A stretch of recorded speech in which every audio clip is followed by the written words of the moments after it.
Ketika saya mendapatkan tugas 10 tahun yang lalu ke Kentucky, ada hal yang sering dilakukan oleh Pentagon, yaitu simulasi currency warfare. Dilakukannya di pangkalan Akademi Militer di Kentucky ini. Benarlah, salah satunya adalah taktik perang uang atau currency warfare adalah dengan membuat dolar reset value atau dolar dimainkan nilainya. Oke, kita sekarang membicarakan tentang currency domination sebentar. Currency domination adalah kunci untuk menjadi negara berdaulat. Inilah pelajaran penting bernegara. Salah satunya, sekali lagi, informasi ini juga akan membuat rupiah menjadi kuat. Kembali ke pelajaran sejarah sebentar. Kita semua masih ingat di tahun 97-98 itu ada serangan ekonomi hitman kepada pemerintahan Soeharto, menyerang rupiah dari 2.700-an ke 15 ribuan dalam waktu 6 bulan. Indonesia rontok ketika itu. Krisis moneter, lalu krisis pemerintahan. Rezim otoritarian Soeharto terjungkal. Inilah hal yang dilakukan di pangkalan Kentucky, tempat simulasi currency warfare dilakukan.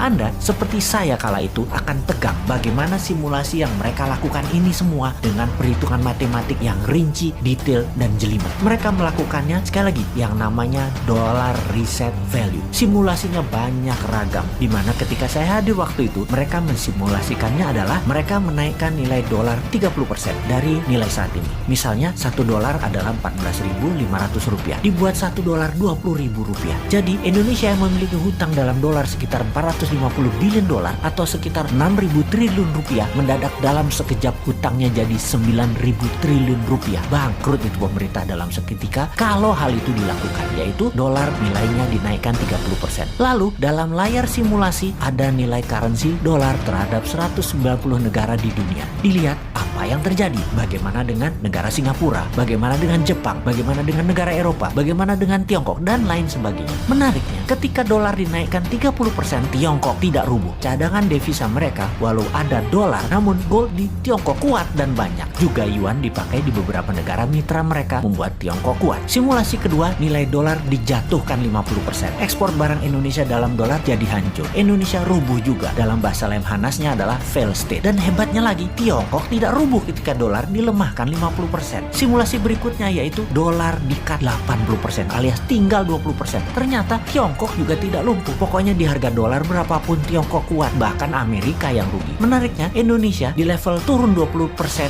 sudah paria, di level 30% atau 40% bahkan lumpuh negaranya, dan di level 50% fail state, negara gagal. Dan benar deh, dibawa ke harga dolar menjadi 18.000 aja dalam seketika.